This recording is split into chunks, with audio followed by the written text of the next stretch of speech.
সূরাতুশ শূরা ৩৭ নম্বর আয়াতে আল্লাহ বলছেন ওয়াল্লাযীনা ইয়াজতানিবুনা কাবাইরাল ইসমি, যারা মুমিন যারা মুসলিম তাদের গুণ হলো তারা বড় পাপ পরিত্যাগ করে।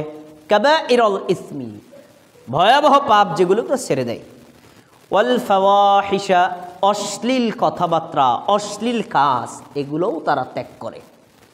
ওয়া ইযা মা গাদিবু হুম ইয়াগফিরুন, মুমিনদের আর একটা গুণ, যখন তারা প্রচণ্ড রেগে যায় কোনো মানুষের উপর তখন রাগ দমন করে তাদেরকে ক্ষমা করে দেয়। তাহলে মুমিন মুসলিমদের ১ নম্বর গুণ বড় পাপ ছেড়ে দেওয়া, ২ নম্বর গুণ অশ্লীল কথাবার্তা অশ্লীল আমল পরিত্যাগ করা, ৩ নম্বর গুণ কারো উপর যদি রাগ করে রাগ প্রয়োগ করার ক্ষমতাও থাকে তারপরও ক্ষমা করে দেয়। যা, এটা কাদের গুণ? মুমিনদের গুণ। তাহলে এখানে একটা গুণ পেলাম যে বড় পাপ ছেড়ে দেওয়া, এটা মুমিন মুসলিমদের মুত্তাকিদের একটা গুণ। যারা বড় পাপ ছেড়ে দেয় তাদের জন্য বড় অফার, আল্লাহ তাআলা বিভিন্ন কারণে তাদের পাপ ক্ষমা করে দেন। যেমন একটি হাদিস বর্ণিত হয়েছে আসসালাওয়াতুল খামস আল জুমআতু ইলাল জুমআ ওয়া রমাদানু ইলা রমাদান মুকাফফিরাতুম মা বাইনাহুন্না, ৫ ওয়াক্ত নামাজ আদায় করলে ৫ ওয়াক্ত নামাজের মধ্যবর্তী সময়ের পাপ আল্লাহর নামাজের কারণে ক্ষমা করে দিবেন। ২ জুমার সালাত আদায় করলে মাঝখানের ১ সপ্তাহের পাপ আল্লাহ ২ জুমার সালাতের কারণে ক্ষমা করে দিবেন। ২ বছরের রমাদানের সিয়াম রাখে আল্লাহ তাআলা ১ বছরের মধ্যবর্তী পাপগুলো ক্ষমা করে দিবেন। শর্ত আছে, ইযা জাতানাবাল কাবাইর, এই মুমিন এই মুসলিম এই নারী এই পুরুষ যদি বড় পাপ ছেড়ে দেয় তাহলে ক্ষমা পাবে, বড় পাপ না ছাড়লে ক্ষমা পাবে না। তাহলে হাদিসে কি পাওয়া গেল? যে আমরা যদি কাবিরা গুনাহ ছেড়ে দেই সগীরা গুনাহ ক্ষমা পেয়ে যাব, আর না ছাড়ি ক্ষমা হবে না। এরপরে যদি কোনো মুমিন মুসলিম বড় পাপ ত্যাগ করে তাহলে তাদের আমলগুলো আল্লাহর দরবারে কবুল হবে। আর যদি বড় পাপ পরিত্যাগ না করে তাহলে এই আমলগুলো ঝুলন্ত থাকবে। কোথায়? সুনান তিরমিজি হাদিস নম্বর ৩৫৯০। নবী সাল্লাল্লাহু আলাইহি ওয়াসাল্লাম বলেছেন, কোলা আল্লাহর বান্দা যদি বলে লা ইলাহা ইল্লাল্লাহ মুখলিসান, একনিষ্ঠভাবে অন্তরে বিশ্বাসের সাথে লা ইলাহা ইল্লাল্লাহ বলে, এ লা ইলাহা ইল্লাল্লাহর জন্য আসমানের ৭টা দরজা খুলে দেওয়া হয়। সুবহানাল্লাহ। এ লা ইলাহা ইল্লাল্লাহ ৭ আসমান ভেদ করে আল্লাহর আরশের নিচে গিয়ে ঝুলতে থাকে। খেয়াল করে শোনেন, ঝুলতে থাকে। কি? মাঝে তানাবাল কাবাইর, আল্লাহর আরশে পৌঁছায় না যতক্ষণ পর্যন্ত যে লা ইলাহা ইল্লাল্লাহ বলেছে কাবিরা গুনাহ পরিত্যাগ না করে। কাবিরা গুনাহ ছেড়ে দিছে তখন লা ইলাহা ইল্লাল্লাহ আল্লাহর দরবার পৌঁছা দেয়। আর কাবিরা গুনাহ পরিত্যাগ করে নাই তখন ওই আরশে ঝুলতেই থাকে। তার মানে এখনো পর্যন্ত কবুল হয় নাই। তাহলে বড় পাপ ছেড়ে দিলে আমল কবুল হবে, বড় পাপ পরিত্যাগ না করলে আপনার আমলগুলো ঝুলন্ত অবস্থায় থাকবে। এরপরে আরেকটি হাদিস, সুনান নাসাই হাদিস নম্বর ২৪৩৮। আবু হুরায়রা রাদিয়াল্লাহু আনহু বলেন, একদিন নবী সাল্লাল্লাহু আলাইহি ওয়াসাল্লাম আমাদের সামনে খুতবা দিচ্ছিলেন, ভাষণ দিচ্ছিলেন, বক্তব্য দিচ্ছিলেন। বক্তব্যের মাঝখানে তিনি বলছেন, ওয়াল্লাযী নাফসি বিয়াদিহি, ওয়া আল্লাহর কসম করে বলছি যে আল্লাহর হাতে আমার জীবন, মান জাআ ইয়াবুদুল্লাহ ওয়া লা ইউশরিকু বিহি শাইআ, তোমাদের মধ্যে যেই লোক আল্লাহর ইবাদত করে আল্লাহর সাথে কাউকে শরীক না করে, এক আল্লাহর ইবাদত করেছে কোনো শরীক করে নাই, এই বান্দা ইউসাল্লিস সালাওয়াতিল খামস, ৫ ওয়াক্ত নামাজ আদায় করে, ওয়া ইয়াসুমু রমাদান, রমজান মাসের রোজা রাখে, ওয়া ইউখরিজুজ যাকাত, সম্পদের যাকাতগুলো আদায় করে দেয়, ওয়াজিতানিবুল কাবাইর ইসমি কাবাইর সাবঈ, ৭টি ভয়ঙ্কর পাপ পরিত্যাগ করে, ৫ ওয়াক্ত নামাজ, রমজান মাসে রোজা, যাকাত আদায় করে, আর বড় ৭টা পাপ আছে এই ৭টা পাপ পরিত্যাগ করে, ইল্লা ফুতিহাত লাহু আবওয়াবুল জান্নাতি, ওই ব্যক্তির জন্য জান্নাতের ৮টা দরজাই আল্লাহ খুলে দেন। সুবহানাল্লাহ। এখানে কার জন্য জান্নাতের দরজা খোলার কথা বলা হয়েছে? শুধু এক আল্লাহর ইবাদত করলে হবে না, শুধু শিরক পরিত্যাগ করলে হবে না, শুধু ৫ ওয়াক্ত সালাত আদায় করলে হবে না, শুধু রমজান মাসে রোজা রাখলে হবে না, শুধু যাকাত দিলে হবে না, মোস্ট ইম্পর্টেন্ট কথা, ওয়াইয়াজতানিবুল কাবায়েরা, তারা বড় পাপ ছেড়ে দেয়, কাবীরা গুনাহ পরিত্যাগ করে। যখন বড় পাপগুলো ছেড়ে দিবে তখন তার জন্য জান্নাতের 8টা দরজা খোলা হবে। ওই মুহূর্তে যদি তার মরণ হয় তখন ফাকিলা লাহু উদখুল বিসালাম, ওই লোকটাকে বলা হবে তুমি এবার শান্তিতে জান্নাতের মধ্যে প্রবেশ করো। সুবহানাল্লাহ। তাহলে হাদিসের মধ্যে পাওয়া গেল যে একজন মুমিনের, একজন মুসলিমের যদি জান্নাতে অনায়াসে সহজে যেতে হয় তাকে কাবীরা গুনাহগুলো ছেড়ে দিতে হবে, বড় পাপগুলো তাকে বর্জন করতে হবে। কোরআনে আল্লাহ রাব্বুল আলামিন বড় পাপ ছোট পাপের বিশ্লেষণ করেছেন। আমরা তার কয়েকটা নমুনা আনি। সূরাতুল কাহফ 49 নম্বর আয়াত আল্লাহ বলছেন, ওয়াউদিয়াল কিতাবা ফাতারাল মুজরিমিনা মুশফিকিনা মিম্মা ফিহি, কিয়ামতের দিন পাপিষ্ঠদের সামনে তাদের আমলনামা তুলে ধরা হবে, তাদের আমলনামা তুলে ধরা হবে। তখন এই পাপিষ্ঠরা বিনয়ের সাথে, ভয়ের সাথে আমলনামার দিকে তাকিয়ে থাকবে। আয়াকুলুনা, আর তারা বলবে ইয়া লাইতানা মা লিহাযাল কিতাব, হায় আমাদের জন্য আফসোস, এটা কেমন কিতাব, এটা কেমন আমলনামা, লা ইউগাদিরু সগীরাতান ওয়ালা কাবীরাতান ইল্লা আহসাহা, এই আমলনামার মধ্যে আমরা ছোট্ট পাপ করেছি তাও উল্লেখ করা আছে, আর আমরা যে বড় বড় পাপ করেছি তাও উল্লেখ করা আছে। তাহলে আল্লাহ তাআলা এখানে দুইটা শব্দ ব্যবহার করেছেন, সগীরাতান ছোট পাপ, কাবীরাতান বড় পাপ। তাহলে পাপ কয় প্রকার? 2 প্রকার। আল্লাহ ভাগ করেছেন, আপনি আমি না, আল্লাহ ভাগ করেছেন। তাহলে আমরা যারা পাপের কাজে লিপ্ত হই, আমাদের আমল নামায় বড় পাপ তাও লেখা হয়, ছোট পাপ তাও লেখা হয়। কিয়ামতের দিন আমরাই আমাদের কর্মগুলো দেখতে পাবো, এবং দেখার সময় ভীত সন্ত্রস্ত হয়ে আমরা বলবো, আয় হায়, আমরা ভাবছিলাম ফেরেশতাদের চোখের ফাঁক ফুটা দিয়ে মনে হয় কিছু বাদ পড়বে, এদিকে ছোট ছোট পাপ যা আছে তাও উল্লেখ করা। আল্লাহ তাআলা কিরকম প্রহরী আমাদের জন্য রেডি করে রেখেছেন, একটা পাপ আমাদের জন্য বাদ পড়বে না।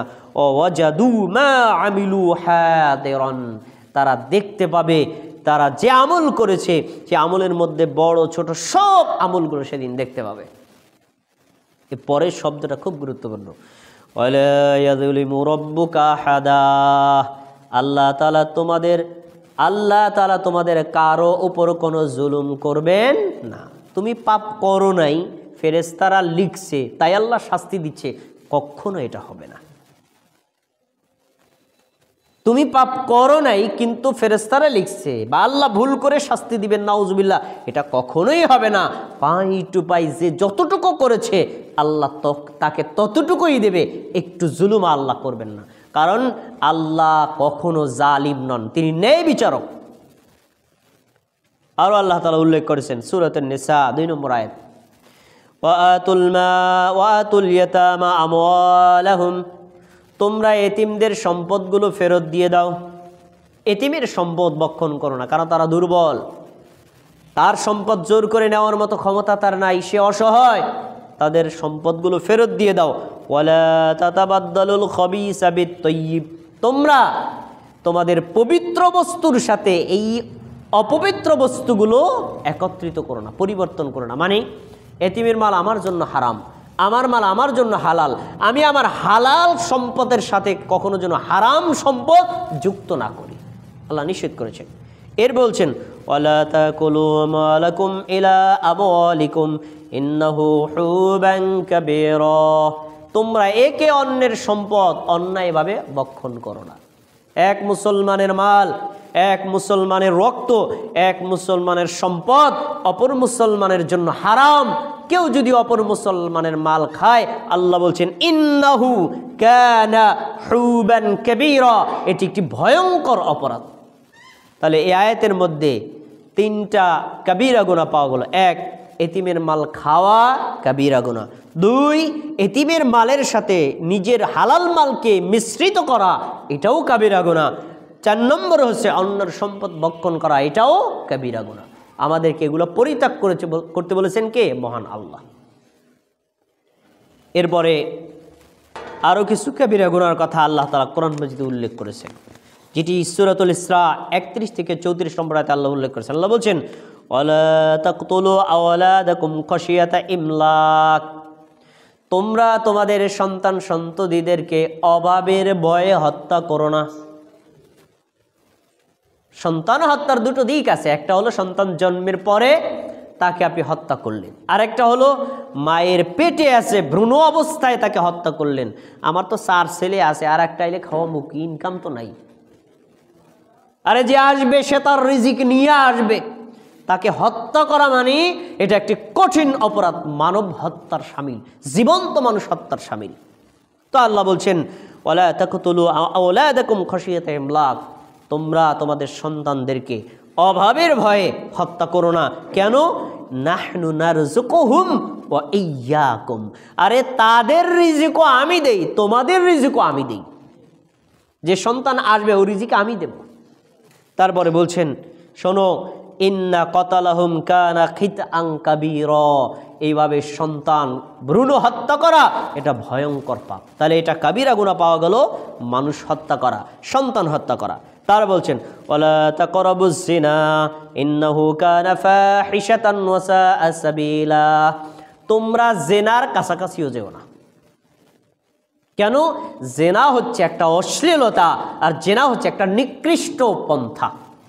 তাহলে এখানে আর একটা কাবিরা গুনাহ পাওয়া গেল, জেনা করা কি গুনাহ? কাবিরা গুনাহ।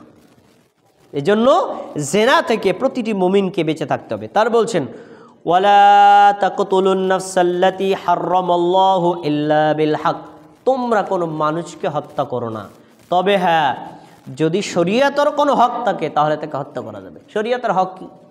কেউ যদি আরেক মানুষকে খুন করে অন্যায়ভাবে, সে যদি প্রমাণিত হয় তাহলে তাকে হত্যার বিনিময়ে হত্যা কিসাস করা হবে।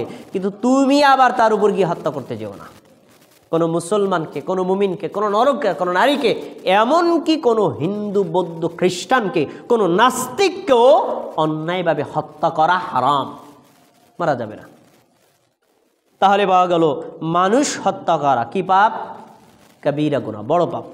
তার বলছেন ওয়ামান কুতিলা মাজলুমান ফাকাদ জাআলনা লিওয়ালিহি সুলতানান ফালা ইউসরিফ ফিল কতল ইন্নাহু কানা মানসুরা, এই কাজগুলো যারা করে তারা জেনে রাখুক তাদের পক্ষে কোনো দলিল নেই, কারণ মানুষ হত্যা করতে আল্লাহ কখনো আদেশ করেন না।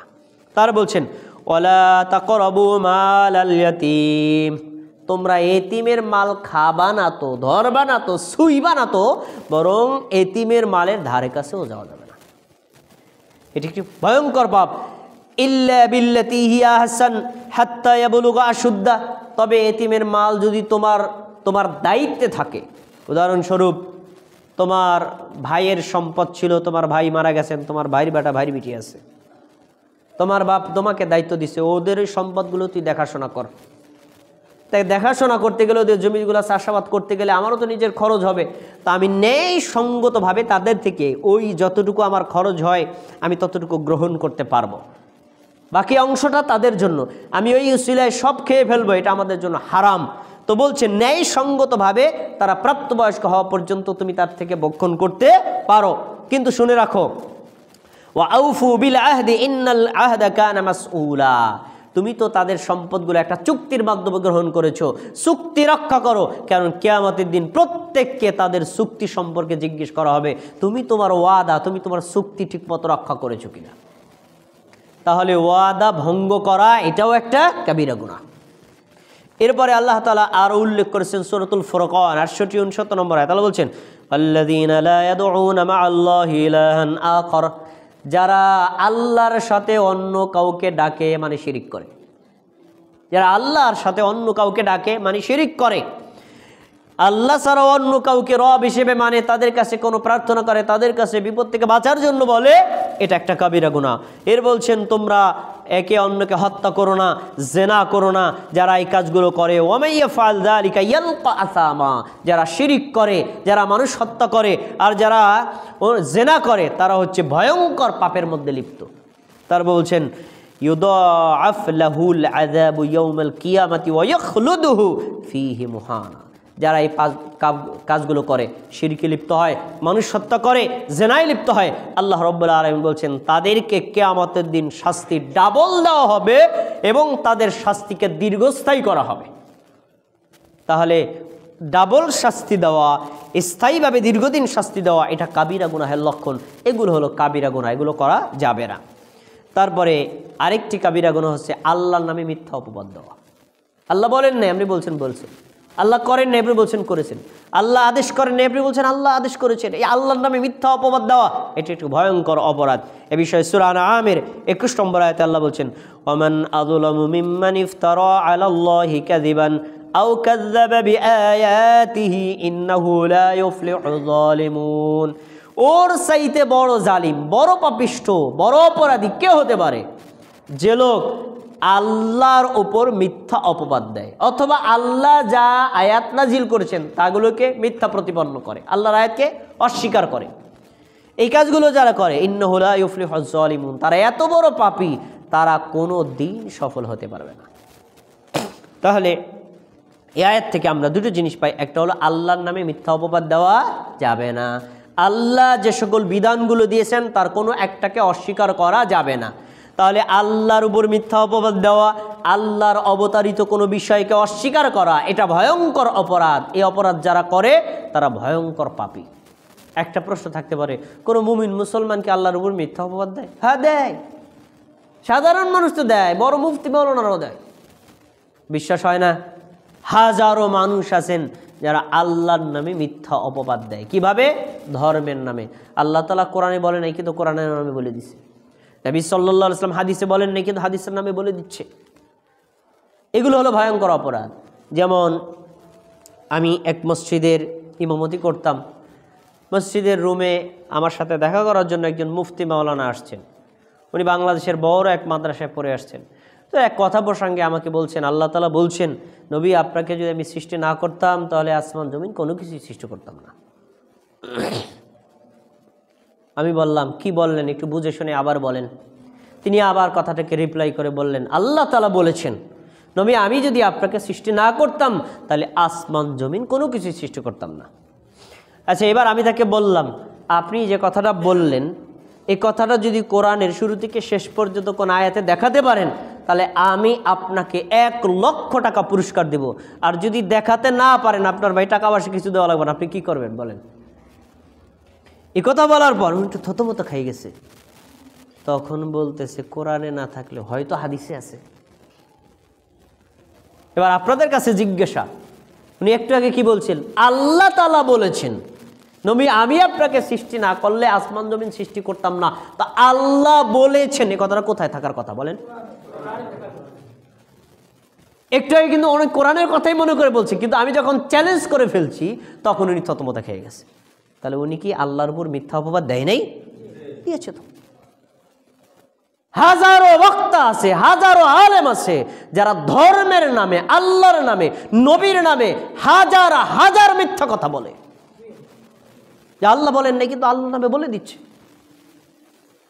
আল্লাহর নামে একটা কথা বলা কত বড় অপরাধ আপনি জানেন?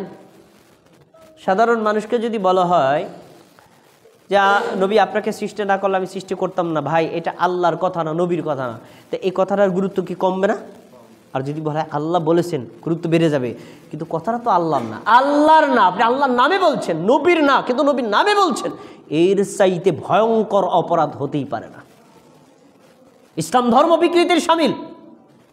এজন্য কখনো আল্লাহর নামে আন্দাজে কোনো বোম মারা যাবে না, এটি একটি ভয়ঙ্কর অপরাধ। আয়াতগুলো বললাম, এবার বলবো হাদিস। শুনুন, ইসলামের দৃষ্টিতে হাদিসে কোন কোন অপরাধকে সবচেয়ে ভয়ঙ্কর অপরাধ বলা হয়েছে। সহিহ বুখারী 4477 নম্বর হাদিস। আব্দুল ইবনে মাসউদ রাদিয়াল্লাহু তাআলা আনহু বলেন, সাআলতুন নবী সাল্লাল্লাহু আলাইহি ওয়াসাল্লাম, আমি নবীকে প্রশ্ন করলাম, আইয়ুয যামবি আ'যামু ইনদাল্লাহ, আল্লাহর নবী আল্লাহর কাছে সবচেয়ে ভয়ঙ্কর অপরাধ কোনটি, মারাত্মক অপরাধ কোনটি, আল্লাহ কোন অপরাধটাকে সবচেয়ে হাইলাইট করে দেখে? তখন আমাদের নবী বলছেন, আনতা জাআলা লিল্লাহি নিদ্দান ওয়া হুয়া খালাকাক, তুমি জানো, তুমি নিশ্চিত আল্লাহ তোমাকে সৃষ্টি করেছেন। আমরা কি নিশ্চিত না আল্লাহ আমাদেরকে সৃষ্টি করেছেন? এটা 100% কনফার্ম, আল্লাহ আমাদেরকে সৃষ্টি করেছেন। এই কথা জানার পরেও যদি আমরা আল্লাহ ছাড়া অন্য কারো ইবাদত করি, এটাই হলো আল্লাহর কাছে সবচেয়ে ভয়ঙ্কর অপরাধ। এর চাইতে ভয়ঙ্কর অপরাধ আল্লাহর কাছে আর হতে পারে না। এর অপর নাম কি? শিরক। আল্লাহ ছাড়া অন্য কারো ইবাদত করা। আপনি জানেন আল্লাহ আপনাকে সৃষ্টি করেছেন, আল্লাহ আপনার স্রষ্টা, আল্লাহ আপনার রিজিক দাতা, আল্লাহ আপনার জীবনদাতা, আল্লাহ আপনার মৃত্যুদাতা, আল্লাহ আপনার নিরাপত্তা দাতা, আল্লাহ সব কিছু আপনার দেখাশোনা করেন। এত কিছু করার পরেও ইবাদত পাওয়ার উপযুক্ত আল্লাহকে না বানাইয়া আপনি মাজার কবর পীরকে বানাইছেন। এর চাইতে ভয়ঙ্কর অপরাধ আর কি হতে পারে? তাহলে ইসলামের দৃষ্টিতে, ইমানের দৃষ্টিতে, নবীর দৃষ্টিতে, আল্লাহর দৃষ্টিতে সবচেয়ে ভয়ঙ্কর অপরাধ কি? শিরক করা। এটা হলো ইসলামের দৃষ্টিভঙ্গি। কিন্তু বর্তমানে যারা আহলে কোরআন হাদিস অস্বীকার করে তাদের কাছে সবচেয়ে বড় অপরাধ কোনটি জানেননি আপনারা? তারা বলে সবচেয়ে বড় অপরাধ হলো কোরআনের জ্ঞান অর্জন না করা। এটা সঠিক নয়। কোরআনের জ্ঞান অর্জন করলেই যে সবাই একদম আল্লাহর ওলি হয়ে যাবে বিষয়টা এমন নয়। অনেক কোরআনের জ্ঞানী আছে যারা পাপের মধ্যে লিপ্ত। কোরআনের জ্ঞান অর্জন করলে হবে না। ইসলামের দৃষ্টিতে আল্লাহ এবং আল্লাহ নবী কোনটাকে বড় অপরাধ বলেছেন ওইটা কি বলতে হবে। শিরক করা সবচেয়ে বড় অপরাধ। তারপরে সাহাবী বলছেন, কুলতু ইন্না যালিকা আযীম, আল্লাহ নবী ঠিকই বলছেন, এর চাইতে বড় অপরাধ আর হতে পারে না।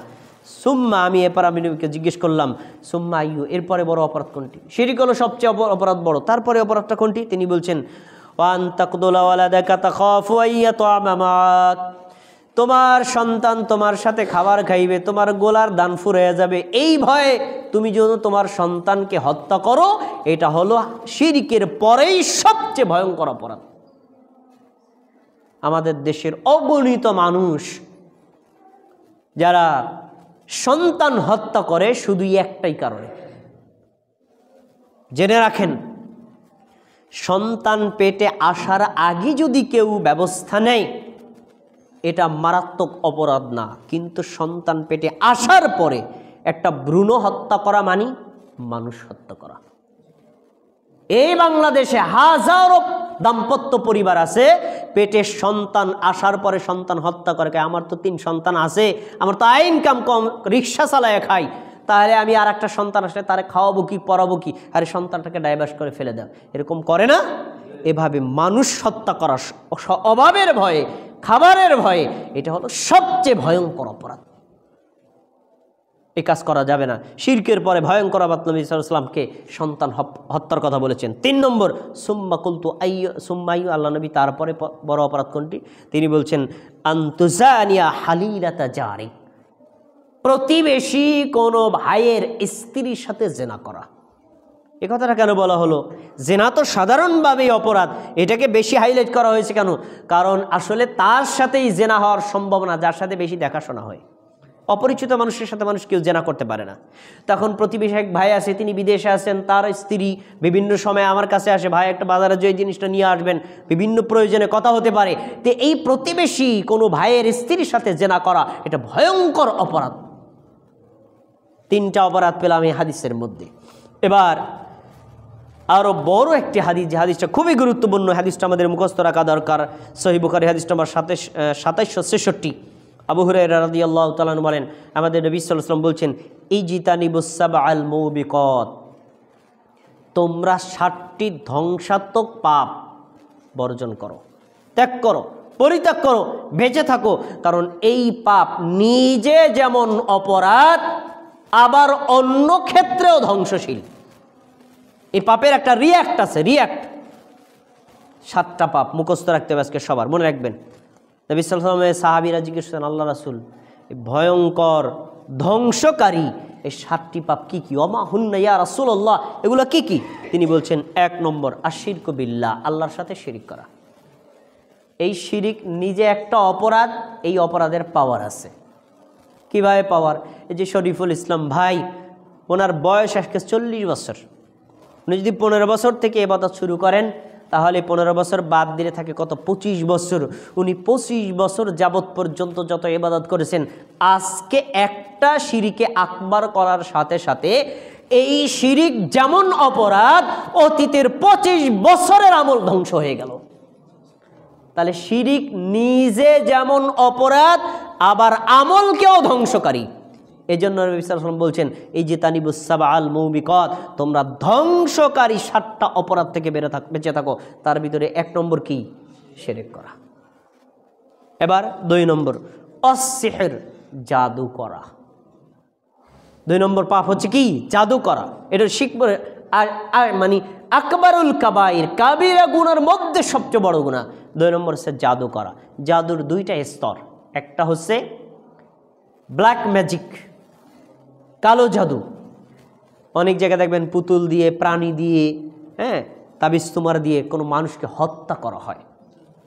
দেখা যাচ্ছে লোকটা এই রোগে ভুগতে শক্তি একসময় শুকিয়ে যাইতে যাইতে, আমি নিজের চোখে একটা মানুষকে দেখছি, একদম আমাদের চাইতে তরু তাজা সুন্দর স্মার্ট লোক, ইয়ং মানুষ, তাকে ব্ল্যাক ম্যাজিক করা হয়েছে। এই ব্ল্যাক ম্যাজিকের কারণে লোকটা কাহিল হতে হতে গায়ে আর মাংসই ছিল না, শুধু চামড়া দিয়ে হাড্ডিগুলো ঢেকেছিল। দেখলে মনে হতো একটা কঙ্কাল। কিছুদিন পরে কঙ্কাল লোকটা বিছানায় পড়ে গেল, এরপরে লোকটা একদম দুনিয়া থেকে বিদায় নিল। এটা বলে ব্ল্যাক ম্যাজিক। তাহলে শিরকের পদে সবচেয়ে ভয়ঙ্কর অপরাধ হলো কি? এই জাদু করা। আর একটা হলো মানুষকে ভেলকিবাজি দেখিয়ে, মানে এ ধরেন একটা কবুতরকে মেরে ফেললো, আবার কবুতরকে জীবিত করলো, ফেললো, বিভিন্ন কিছু ব্ল্যাক। এটা আসলে মানে ওর ভিতরে কোনো তন্ত্রমন্ত্র নাই, এটা একটা কৌশল। এইটাও হারাম ইসলামী শরিয়াতে। ওই ব্ল্যাক ম্যাজিক আর মানে প্লে ম্যাজিক যে আছে, ও 2টাকেই হারাম বলা হয়েছে, 2টাই অপরাধ, করা যাবে না। এই জন্য জাদু শিক্ষা করা হারাম, জাদু প্রদর্শনী হারাম, জাদু শিক্ষা দেওয়াটাও কি হারাম, শিরক। এরপরে 3 নম্বর অকতলুন নাফসুল্লাতী হাররামাল্লাহু ইল্লা বিল হক, কোনো মানুষকে হত্যা করা, যেটা পিছনেই বলে আসলাম। 3 নম্বর অপরাধ কি? মানুষ হত্যা করা। তো এগুলা আবার মানে রিয়্যাক্টমূলক অপরাধ কিভাবে? রিয়্যাক্টমূলক অপরাধ কিভাবে? এই হাদিস আপনারা একবার শুনছেন, আমার মুখে, আলেমদের মুখেও শুনছেন। আপনি যদি কোনো মানুষকে হত্যা করেন, কিয়ামতের দিন এই মানুষটা আপনার বিরুদ্ধে বিচার দিবে, আল্লাহ আমারে মারছে কাজী গান্ধী, ওই যে আর একজনের তুমি 20,000 টাকা খাইয়া ওনার সাথে শত্রুতা ছিল, যে তোরা 20,000 টাকা দিলাম আমার মারিয়া লাগি, তো মারছে। তো এই লোকটা আমারে মারলো, আমার সাথে তো তার কোনো শত্রুতা নেই, আমাকে মারছে কেন? তখন আল্লাহর কাছে বিচার দিবে, আমার জীবনের আমি এই মূল্য চাই, মূল্য তো দেওয়ার সুযোগ নেই। তখন এই লোকটা, যে লোকটাকে আমি হত্যা করছি, সেই লোকটার পাপের বোঝা বহন করে আমাকে জাহান্নামে যাওয়া লাগবে। তাহলে হত্যা করা এটা যেমন অপরাধ, অন্যের পাপের বোঝা বহন করা লাগবে, এটা কি ধ্বংসকারী অপরাধ না? তারপরে নবী সাল্লাল্লাহু আলাইহি ওয়াসাল্লাম 4 নম্বর বলছেন ওয়া আকলুর রিবা, সুদ খাওয়া, এটাও ধ্বংসকারী অপরাধ। আমি আপনার কাছে 1000 টাকা দিলাম, 1 মাস পরে আপনি 1020 টাকা দিচ্ছেন। 20 টাকা যেমন সুদ, এই সুদ এমন অপরাধ যে এই অপরাধ আমার সম্পদকেও ধ্বংস করবে, আমার আপনার অপরাধও আমার বহন করা লাগবে। কারণ 20 টাকা কিয়ামতের দিন আমার ফেরত দেওয়া লাগবে। তো টাকা ফেরত দেওয়া সম্ভব কিয়ামতের দিন? তখন আপনার গুনাহ আমাকে নিতে হবে, নতুবা আমার নেকি আপনাকে দিতে হবে। তাহলে সুদ একটি ভয়ঙ্করতম অপরাধ। তারপরে বলা হচ্ছে ওয়াকলু মালিল ইয়াতীম, 5 নম্বর হচ্ছে ইয়েতিমের সম্পদ ভক্ষণ করা। ইয়েতিম বলতেই বোঝা যায় অসহায়, তার কোনো শক্তি নাই, পাওয়ার নাই, জোর করে তার সম্পদ আপনার থেকে নিবে, বরং এই অসহায়ত্বের সুযোগে আপনি তার সম্পদগুলো ভক্ষণ করে খেলেন, এটা হলো ভয়ঙ্করতম একটি পাপ। তার বলছেন ওয়াত্তাওয়াল্লি ইয়াউমাজ যাহাফ, যে যুদ্ধক্ষেত্র থেকে পলায়ন করা। জিহাদ যদি অমুসলিমদের বিরুদ্ধে লাগে, কাফের মুশরিক বেঈমানদের সাথে লাগে, তখন সম্মুখ যুদ্ধে অংশগ্রহণ করবে কারা? যারা যোদ্ধা তারা। যুদ্ধ করতে যাওয়া আপনার জন্য ফরজ না। আপনি যদি যুদ্ধকে সাপোর্ট দেন, আমি গেলাম না, আপনারা যান, আমি সহযোগিতা করলাম, এতেও হয়। কিন্তু যুদ্ধে গিয়ে যদি আপনি ফিরে আসেন, এটা ভয়ঙ্কর পাপ। কেন? এটার একটা রিয়্যাক্ট আছে। আমি যুদ্ধে যাই নাই, তাতে যোদ্ধাদের উপর কোনো প্রভাব পড়বে না, কিন্তু যুদ্ধক্ষেত্রে যদি দৌড় মারি, তাহলে আমার সাথে বাকি সবাই দৌড় মারবে। তাতে কি হবে? ইসলামটাকে ধ্বংস করা হবে, মুসলমানদেরকে পরাজিত করা হবে। এজন্য জিহাদের ময়দান থেকে পালিয়ে যাওয়া এটা 6ষ্ঠতম অপরাধ। এবার 7ম অপরাধ শুনুন, অকযফুল মুহসানাতিল মুমিনাতিল গাফিলাতি।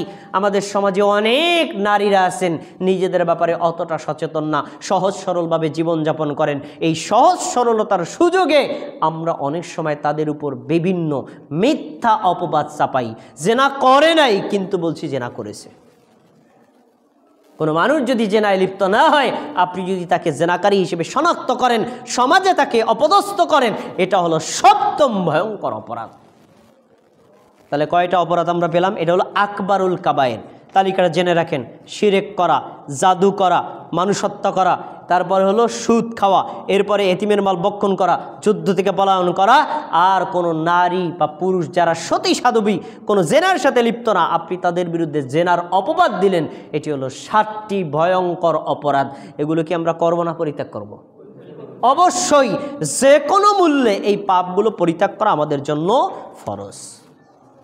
সহিহ বুখারী হাদিস নম্বর 59-76 নম্বর, নবী সাল্লাল্লাহু বলছেন, আলা উনাব্বিউকুম বিআকবারিল কাবায়ের, আমার সাহাবীরা আমি কি তোমাদেরকে বলবো না, আরে বড় পাপের মধ্যে সবচেয়ে বড় পাপ কোনগুলো? কাবিরা গুনার মধ্যে যেগুলো সবচেয়ে বড় পাপ সেগুলো কোন কোন, সেগুলো বলবো না? তখন সাহাবীরা বলছেন, আল্লাহ রাসূল বলেন, তিনি বলছেন, আল ইশরাকু বিল্লাহ, 1 নম্বর হচ্ছে আল্লাহর সাথে শরীক করা, উকুকুল ওয়ালিদাইন, পিতামাতার অবাধ্য হওয়া, কতলুন নফস, মানুষ হত্যা করা বা আত্মহত্যা করা। আত্মহত্যা করা এটি ভয়ঙ্কর অপরাধ। এই অপরাধ যারা লিপ্ত হয় এটা হলো আকবারুল কাবায়ের, ভয়ঙ্কর অপরাধ। শাহাদাতি জুর, মিথ্যা সাক্ষ্য দেওয়া। লোকটা অপরাধ করে নাই, আপনি বলছেন করেছেন, আমি নিজে দেখছি, অথচ করে নাই। ভাই, এই অপরাধ নিজে আপনি মিথ্যা সাক্ষ্য দিয়ে যদি তাকে অপরাধী সাব্যস্ত করে তাকে শাস্তি দেন, ওই লোকটার দুঃখ কষ্টের কোনো সীমা থাকতে পারে না। অপরাধ করে শাস্তি পাওয়া এক ধরনের, আর অপরাধ না করে শাস্তি পাওয়ার কষ্টটা কি কম না বেশি? ভয়ঙ্কর অপরাধ। এই জন্য মিথ্যা সাক্ষ্য প্রদান করা যাবে না। তারপরে নবী সাল্লাল্লাহু আলাইহি ওয়াসাল্লাম আরেকটা হাদিসে বলেছেন যে, ইন্না মিন আকবারিল কাবাইর, সবচেয়ে ভয়ঙ্কর অপরাধ কোনগুলো জেনে রাখো, আইয়াল আনার রাজুল ওয়ালিদাইহি, কোনো পিতা মাতাকে গালি দেওয়া, পিতা মাতাকে অভিশাপ দেওয়া, এটা সবচেয়ে বড় অপরাধ। আমি এখান থেকে একটা পয়েন্ট বলবো, খুব গুরুত্বপূর্ণ।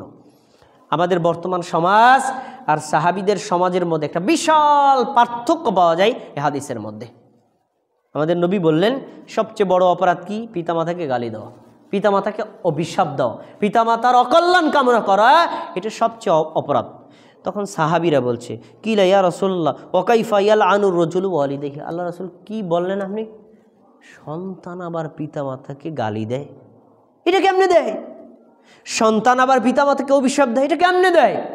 সন্তান আবার পিতামাতার অকল্যাণ কামনা করে, এটা কেমনে করে? এই প্রশ্ন করেছে কারা? কাকে? আমাদের নবীকে। এই প্রশ্ন করার দ্বারা কি বুঝায় বলেন তো? এটা দ্বারা বুঝায় সাহাবীদের সমাজে পিতা মাতাকে গালি দেওয়া যেতে পারে, এটা তাদের কল্পনার মধ্যেই ছিল না। কি সমাজ আমাদের নবী গড়েছিলেন!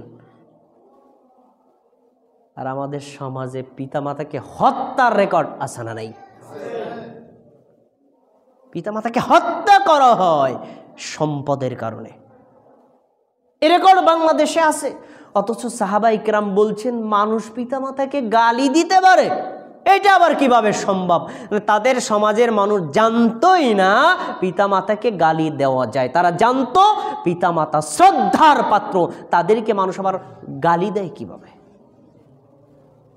এখন আমাদের নবী তাদেরকে এমন একটা পয়েন্ট বলেছেন যে পয়েন্টটা খুবই গুরুত্বপূর্ণ। এই পয়েন্টে আমরা ধার্মিক মানুষরাও পিতামাতাকে গালি দিই। এই যে আমিও পিতামাতাকে গালি দিই, আপনিও দেন। কিভাবে দেন তা নবী বলেছেন। দেখেন, নবী সাল্লাল্লাহু আলাইহি ওয়াসাল্লাম বলছেন, সাহাবীরা শোনো, তোমরা তো ভাবছো গালি দেয় না, দেয়, তবে অ্যাঙ্গেলে, সরাসরি না, প্রত্যক্ষ না, পরোক্ষভাবে দেয়। কিভাবে? নবী সাল্লাল্লাহু আলাইহি ওয়াসাল্লাম বলছেন, শোনো, ইয়াসুব্বু রজুলু আবার রজুলু ফায়াসুব্বু আবাহু ওয়ায়াসুব্বু উম্মুহু। আমি যদি হারুনুর রশিদের বাইরে তার বাপ তুলে গালি দিই, তোর বাপেরে, তোর মায়ের সব, মানে এটা গালি দিলাম, ভাই কি খুশি না বেজার? বেজার না? তখন ভাই যখন আমি তার বাবাকে গালি দিলাম, তখন সে প্রতিবাদে সে আমার বাবা মাকে গালি দিবে না? দিবে তো। তা নবী সাল্লাল্লাহু আলাইহি ওয়াসাল্লাম বলছেন যে কিছু মানুষ আছে সরাসরি বাবা মাকে গালি দিবে না, কিন্তু অপরের বাবা মাকে গালি দিবে, যার ফলে সে তার বাবা মাকে গালি খাওয়াবে, এটাও গালি দেওয়া। এই অপরাধে আমরাও আছি। দেখেন, আমরা অনেক সময় আপনার অনেকের বাপ্পা তুলে গালি দিই না, তো লোকটা কি বসে থাকবে নাকি? সেও তো আমার বাপ্পাকে গালি দিবে। তার মানে আমি আমার বাবা মাকে সরাসরি গালি দিলাম না, কেন গালি খাওয়াইলাম, এটাও গালি দেওয়ার শামিল। এজন্য পৃথিবীতে যত সন্তান আছে তাদের এমন আদর্শবান হতে হবে, আমি নিজে তো বাবা মায়ের সাথে অপরাধ করব না, কিন্তু আমি এমন কাজ করব না যার ফলে মানুষ আমার বাবা মাকে গালি দিতে পারে। এটা ইসলামী শরীয়তের আদেশ। এজন্য বাবা মার সাথে কখনো খারাপ ব্যবহার করা, অশ্রদ্ধা জ্ঞাপন করা, তাদেরকে ভর্ৎসনা করা ইসলামী শরীয়তে ভয়ঙ্কর অপরাধ। তারপরে আরেকটি হাদিস বলছি, নবী সাল্লাল্লাহু আলাইহি ওয়াসাল্লাম বলছেন, শোনো, তোমরা আমার নামে কখনো মিথ্যা কথা বলবা না। যে কথাটা একটু আগে বলে আসছি, মিথ্যা কথা বলবা না। কেননা ওমান কাযাবা আলাইয়া মুতাআম্মিদান ফালিয়াতাবাওয়া মাকাদাহু মিনান নার, কোনো ব্যক্তি যদি আমার নামে একটা মিথ্যা কথা বলে তার থাকার জায়গা কোথায়? জাহান্নাম। শোনেন, আপনি যদি আপনার জন্ম থেকে মৃত্যু পর্যন্ত জীবনে কোনো দিন একটা হাদিস মানুষকে না শোনান, আপনার পাপ হবে না। হাদিস জানছেন, আমল করছেন, বলেন না, পাপ নেই। কিন্তু যদি নবীর নামে মিথ্যা একটা জাল হাদিস, ভুয়া হাদিস, বানানো একটা হাদিস বলেন, একটা হাদিসই জাহান্নামে যাওয়ার জন্য যথেষ্ট। এই হাদিস দিয়ে যদি জাহান্নামীদের তালিকা করা হয়, বাংলার জমিনে বক্তা যারা আছে 100 জনের মধ্যে 99 জনের স্থান জাহান্নামে ফিট করা। দিদারসেন নবীর নামে মিথ্যা কথা বলে, অথচ নবী বলেননি। আহলে হাদিসরা রফুল ইয়াদান করে না, আসলে রফুল ইয়াদানের তথ্য কথা তারা জানে না। তো তথ্য কথা তো আপনি জানছেন, হুজুর কোন দিয়ে তথ্য কথা রাখি? তথ্য কথা হলো এক সময় নবী সাল্লাল্লাহু আলাইহি ওয়াসাল্লামের সাহাবায়ে কেরাম বগলের মধ্যে মূর্তি লইয়া তারপরে নামাজে দাঁড়াইতো, মূর্তি লইয়া দাঁড়াইতো। এখন নবী সাল্লাল্লাহু আলাইহি ওয়াসাল্লাম মূর্তি ছুড়াইবে কীভাবে? সাহাবীদেরকে বলছে রুকুর আগে রফুল ইয়াদান করবা, রুকুর পরে রফুল ইয়াদান করবা। তাহলে মূর্তি নিয়ে করা যায়? মূর্তি ছুটে গেছে। তারপরে সাহাবায়ে কেরাম এই যে মূর্তি পরিত্যাগ করছে। তো যখন সাহাবায়ে কেরাম এখন আর মূর্তির প্রতি মহব্বত নাই, তারপরে তিনি আর রফুল ইয়াদান করতেন না। এই হাদিস তো আহলে হাদিসরা জানে না, জানলে তো আর রফুল ইয়াদান করতো না। যেই হুজুরে কথা বলল তাকে যদি 1000 বছর সময় দেওয়া হয়, আরে আসমান থেকে জমিন পর্যন্ত সহিহ কেন একটা জাল হাদিস থেকে ওই কথা দেখাতে পারবে না। অথচ নবীর নামে বলেছে, অথচ সাহাবীদের নামে বলেছে। সে কি জানে আল্লাহ নবীর নামে একটা মিথ্যা কথা বলা জাহান্নামে যাওয়ার জন্য এনাফ? সে কি জানে? মাযহাব বাঁচানোর জন্য নবীর নামে মানুষ মিথ্যা কথা বলে? বেটা তুই মাযহাব মানবি, তুই কিয়ামত পর্যন্ত মান, তোরে মানতে মানা করছে কেন? নবীর নামে মিথ্যা কথা বলে জাহান্নামে যাবি কে? এ কথা যদি বলে তাহলে সাহাবীদের উপর মিথ্যা অপবাদ দেওয়া হয় না? হ্যাঁ, সাহাবায়ে কেরামের যুগে যখন আল্লাহ তাআলা মদ হারামের আয়াত নাজিল করেছেন, সাহাবায়ে কেরাম বলছেন সাহাবীদের ঘরের মধ্যে মদের কলসি ভরা মদ ছিল, এই মদগুলো সব রাস্তায় ঢেলে দিল, আর রাস্তায় মদের বন্যা বয়ে গেছে। তুমি কি সাহাবীদেরকে মানে তোমার মতো টুটকা ফুটকা মৌলবী মনে করেছো? হ্যাঁ, আল্লাহর বিধানকে তারা কে আনুগত্য করেছে? তারা তো বলতে পারতো আল্লাহ ঘরের মধ্যে যে মক্কাগুলো মদ আছে এইটা খাইয়ে লই, পরে আল্লাহ হারাম করেন। কথা বলেন নাই। আল্লাহ বলেছেন মানতে হবে, নবী বলেছেন মানতে হবে। তো যেই সাহাবায়ে কেরাম 360টা মূর্তির বিরুদ্ধে যুদ্ধ করে দ্বীন ইসলামকে বিজয় করেছে, তারা নামাজে যাইবে মূর্তি লয়া? এটা কমন সেন্স তো থাকা দরকার। এগুলো হলো মানুষ যারা আল্লাহর নামে মিথ্যা অপবাদ দেয়, নবীর নামে মিথ্যা অপবাদ দেয়, এটা ভয়ঙ্করতম অপরাধ। এজন্য হাদিস বলার আগে 100% কনফার্ম হতে হবে হাদিসটা কি কোনো কেতাবে আছে, না থাকলে বলা যাবে না। হাদিসটা কেতাবে থাকলে হাদিসটাকে সহিহ শিওর না হলে বলা যাবে না। এটি ইসলামী শরীয়তের আদেশ। কারণ নবীর নামে একটা কথা বলা মানে ধর্মীয় ব্যাপারে বলা, আর জাল হাদিস বলা মানে ইসলামকে বিকৃত করা। প্রিয় ভাইয়েরা, এ ধরনের ভয়ঙ্কর অপরাধগুলো যেগুলো আছে আমাদের সর্বতভাবে পরিত্যাগ করতে হবে। সবশেষ একটি আকীদার কথা বলবো, যেটি হলো আমাদের সমাজে বর্তমানে অনেক বক্তারা মুতাজিলা আকীদায় বিশ্বাসী। তারা বলে কবিরা গুনাহগার ব্যক্তি হলো জাহান্নামী স্থায়ী, আর সে কখনো মাপ পাবে না। তার ভিতরে বাংলাদেশে একজন বড় মাপের বক্তা আছে, খুব প্রসিদ্ধ বক্তা, আমি নাম বলবো না। সে বলছে না, যারা পাপ করে কবিরা গুনাহে লিপ্ত হয় তার চিরস্থায়ী জাহান্নামী, চিরস্থায়ী জাহান্নামী তাদেরকে বানায় দিয়েছে। অথচ নবী সাল্লাল্লাহু আলাইহি সাল্লামের হাদিস, সাহাবায়ে কেরামের ইজমা এবং এই পর্যন্ত সালফে সালিহিন সকলে একমত যারা কাবিরা গুনাহে লিপ্ত হয় তারা যদি গুনাহ মনে করে করে তাহলে মুমিন, আর যদি গুনাহ না মনে করে তাহলে সে কাফের। কথা বুঝতে পেরেছেন? এ বিষয়ে একটা হাদিস আপনাকে আমি শোনাচ্ছি। সুনান আবু দাউদ হাদিস নম্বর 4741। আনাস ইবনে মালিক রাদিয়াল্লাহু তাআলা আনহু বলেন, নবী সাল্লাল্লাহু আলাইহি ওয়াসাল্লাম বলছেন, শাফাআতি লি আহলিল কাবাইর মিন উম্মতি, কিয়ামতের দিন আমার শাফাত আমার উম্মতের ওই অপরাধীদের জন্যই কার্যকর হবে যারা কাবিরা গুনাহ করেছে। তো কাবিরা গুনাহকারী যদি চিরস্থায়ী জাহান্নামী হতো, নবীর সুপারিশ পাবে?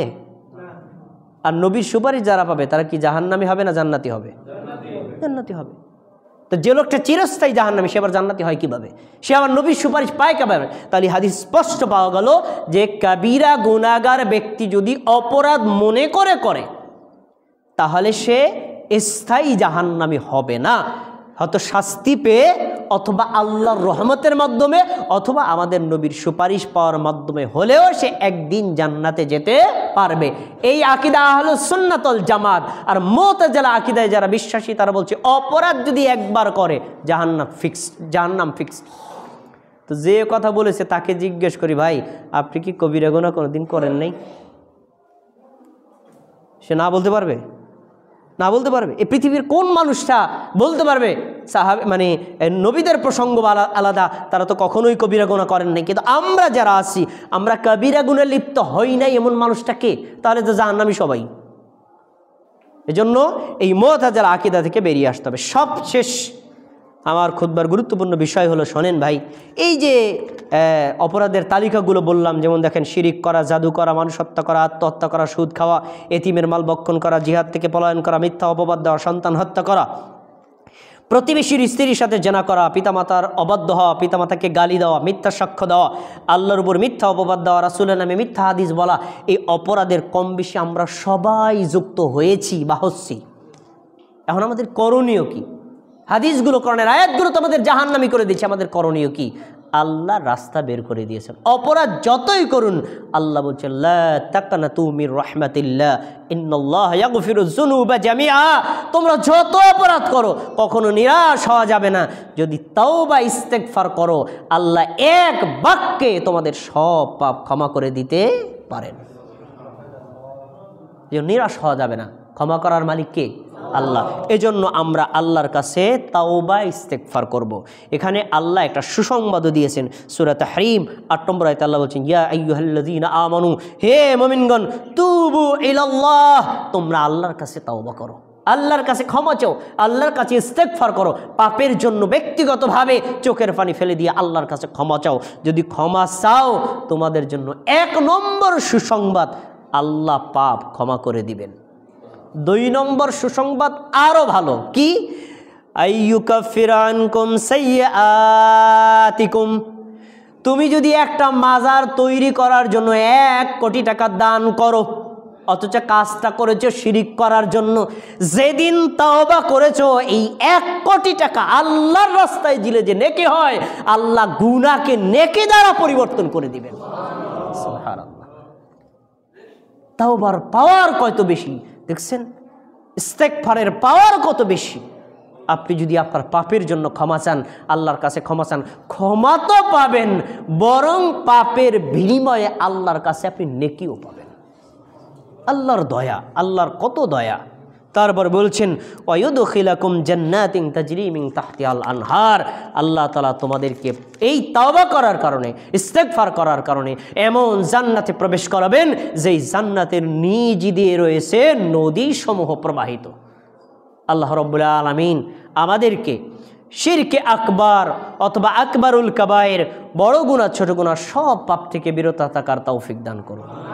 আমরা বড় বড় পাপ যদি করে থাকি আল্লাহ আমাদেরকে তাওবা ইস্তেগফার করে সেখান থেকে বেরিয়ে আসার তৌফিক দান করুন।